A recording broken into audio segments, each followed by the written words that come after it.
പ്രഭാഷകൻ 31 അധ്യായം. സമ്പത്തിൻ്റെ വിനിയോഗം. ധനത്തിലുള്ള അതിശ്രദ്ധ ആരോഗ്യം നശിപ്പിക്കുകയും അതേക്കുറിച്ചുള്ള ഉത്കണ്ഠ ഉറക്കം ഇല്ലാതാക്കുകയും ചെയ്യുന്നു. ഉത്കണ്ഠ ഉറക്കത്തെ തടസ്സപ്പെടുത്തുകയും കഠിനരോഗം നിദ്രയെ ഇല്ലാതാക്കുകയും ചെയ്യുന്നു. ധനികൻ പണം കുന്നുകൂട്ടാൻ അധ്വാനിക്കുന്നു. വിശ്രമവേളയിൽ അവൻ സുഖഭോഗങ്ങളിൽ മുഴുകുന്നു. ദരിദ്രൻ അധ്വാനിക്കുന്നത് ഉപജീവനത്തിനു വേണ്ടിയാണ്. വിശ്രമിച്ചാൽ അവന് ദാരിദ്ര്യം വർദ്ധിക്കും.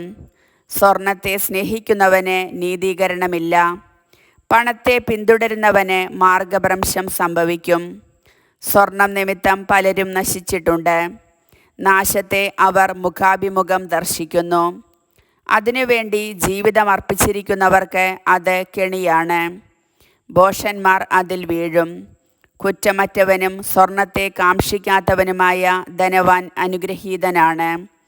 അങ്ങനെയുള്ളവൻ ആരുണ്ട്? അവനെ ഞങ്ങൾ അനുഗ്രഹീതൻ എന്നു വിളിക്കും. സ്വജനമധ്യേ അവൻ അത്ഭുതം പ്രവർത്തിച്ചിരിക്കുന്നു. ഈ വിധം പരീക്ഷിക്കപ്പെട്ട് കുറ്റമറ്റവനായി കാണപ്പെട്ടവൻ ആരുണ്ട്? അവന് അഭിമാനിക്കാൻ അവകാശമുണ്ട്.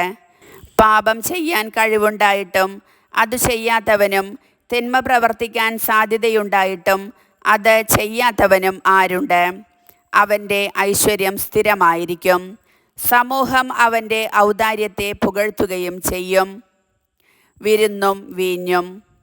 മഹാനായ ഒരുവനോട് കൂടെ ഭക്ഷണത്തിനിരിക്കുമ്പോൾ ആർത്തി കാണിക്കുകയും എത്ര വിഭവസമൃദ്ധം എന്ന് പറയുകയും അരുത്. അത്യാഗ്രഹമുള്ള കണ്ണ് ദുഷിച്ചതാണെന്ന് ഓർക്കുക. കണ്ണിനേക്കാൾ കൊതിയുള്ളതായി സൃഷ്ടികളിൽ എന്താണുള്ളത്?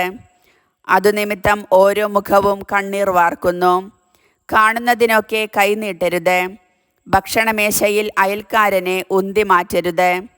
അയൽക്കാരൻ്റെ വികാരത്തെ വിധിക്കുന്നതിന് മുൻപ് സ്വന്തം വികാരത്തെ കണക്കിലെടുക്കണം. ഓരോ സംഗതിയും ആലോചിച്ച് ചെയ്യുക. നിനക്ക് വിളമ്പുന്നത് മനുഷ്യോചിതമായി ഭക്ഷിക്കുക. ആർത്തിയോടെ ചവച്ചാൽ അവജ്ഞാപാത്രമാകും. ആദ്യം ഭക്ഷിച്ച് നിർത്തുന്നതാണ് മര്യാദ. മതിവരായിക കാണിക്കുന്നത് നിന്ദയ്ക്ക് കാരണമാകും. അനേകം പേരോടുകൂടെ ഭക്ഷണത്തിനിരിക്കുമ്പോൾ മറ്റുള്ളവർക്ക് മുൻപേ നീ ഭക്ഷിച്ചു തുടങ്ങരുത്.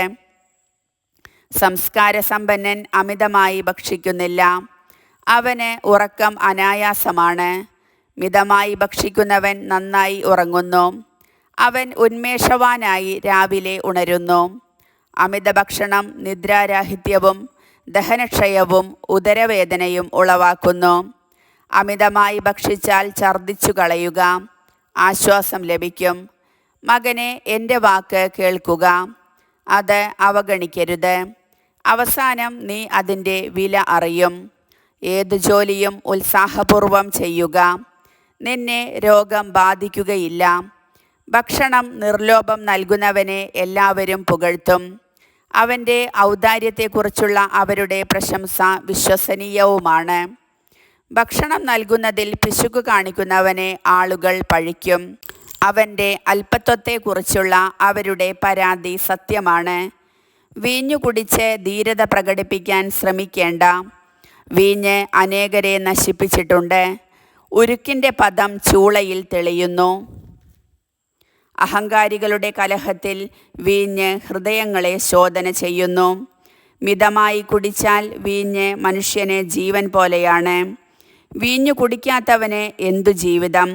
അത് മനുഷ്യൻ്റെ സന്തോഷത്തിന് സൃഷ്ടിച്ചിട്ടുള്ളതാണ്. ഉചിതമായ സമയത്ത് മിതമായി കുടിച്ചാൽ വീഞ്ഞ് ഹൃദയത്തിന് സന്തോഷവും ആത്മാവിന് ആനന്ദവുമാണ്. അമിതമായാൽ വീഞ്ഞ് ഇടർച്ചയും പ്രലോഭനവും ഉണ്ടാക്കുന്ന തിക്താനുഭവമാണ്. ഉന്മത്തത വിഡ്ഢിയെ കോപിപ്പിച്ച് നാശത്തിലെത്തിക്കുന്നു. അത് അവൻ്റെ ശക്തി കെടുത്തി മുറിവ് വർദ്ധിപ്പിക്കുന്നു. വീഞ്ഞു സൽക്കാരവേളയിൽ അയൽക്കാരനെ ശാസിക്കരുത്. ആഹ്ലാദ പ്രകടനങ്ങളിൽ അവനെ നിന്ദിക്കുകയും ചെയ്യരുത്. അവനെ ശകാരിക്കുകയോ നിർബന്ധിക്കുകയോ അരുത്.